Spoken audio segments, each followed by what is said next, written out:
Hey, this is Mark the Meerkat Trader in with the Broad Market Review for July the 28th, 2015.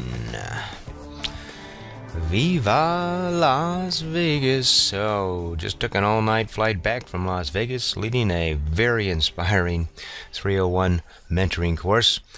Des is still out there. He's got some other business to do, so I'm going to be sitting in for just a couple of days. So let's get right to it.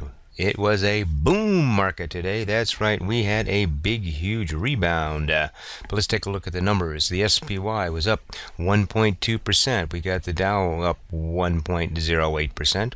We got the Qs, they were up 0.85, not quite as much. And the small cap Russell was up 0.87. So we do have the S&P leading the way up and the Dow right behind that. So that's not quite as bullish than if the NASDAQ and Russell were leading the way. And here's a little telltale sign. Bank minus 0.08. We can't go anywhere without the financials, so this is, again, not a little bit weaker sign that this may not have been a really bullish day. And then we got the VIX up 13%. Wait a minute. The market goes up over 1% and the fear goes up 13%. Okay, we've got some contradictions going on here in the markets.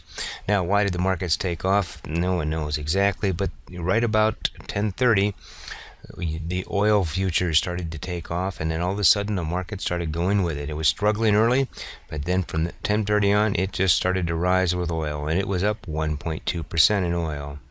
And for your Grok grad out there, the trend is at 0.46. The trend trade is on. All right, let's take a look here at the charts.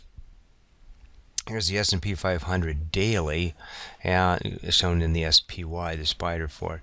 And what happened? We were in a falling wedge last week, and then it ran up here and hit its head here right at the same level.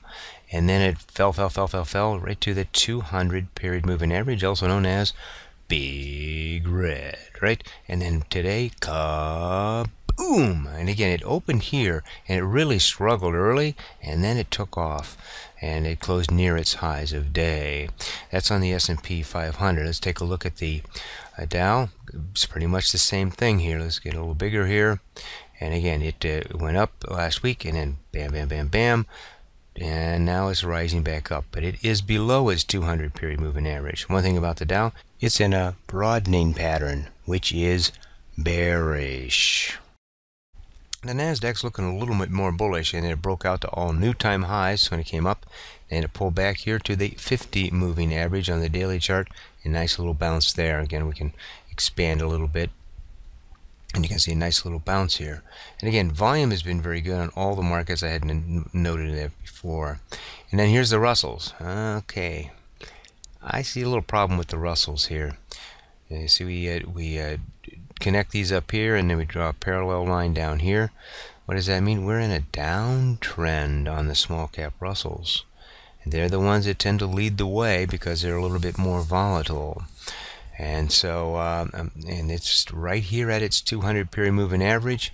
It offered some support. It came up today, but not as much as the other markets.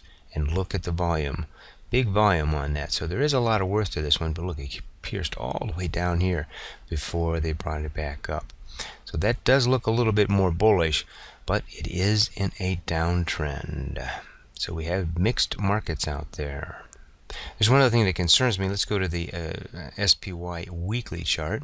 So on the weekly chart, take a look here at the MACD down below.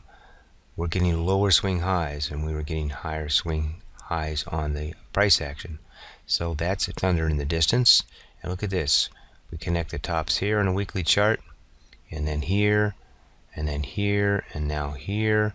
It is rolling over, folks. So yes, we could be going into a little bit of a bearish mode here for a while. Now, there's a couple of stocks that did report out. Back to the daily charts, and here we've got Twitter. Now, this is where it closed here at the end of the day, and then it had earnings, and it jumped initially 11%, and then pulled back a little bit.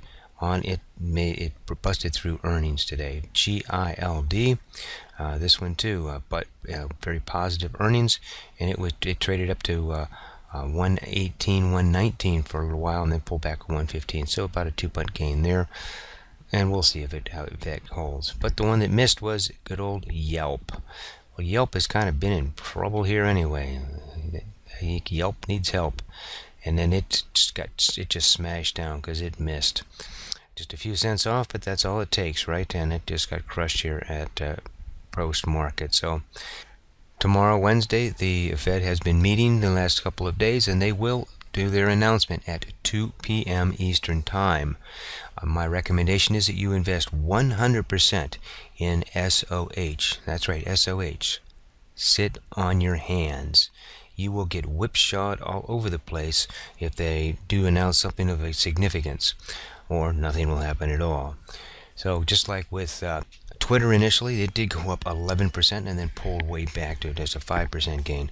And if you get caught on the wrong side of that trade, you can have some significant losses in a matter of seconds. So let's play it right and be wise and just sit on our hands during a major announcement. This is Mark the Meerkat Trader. And just as Curtis Faith said, one of the turtle traders, good trading is not about being right. It's about trading right.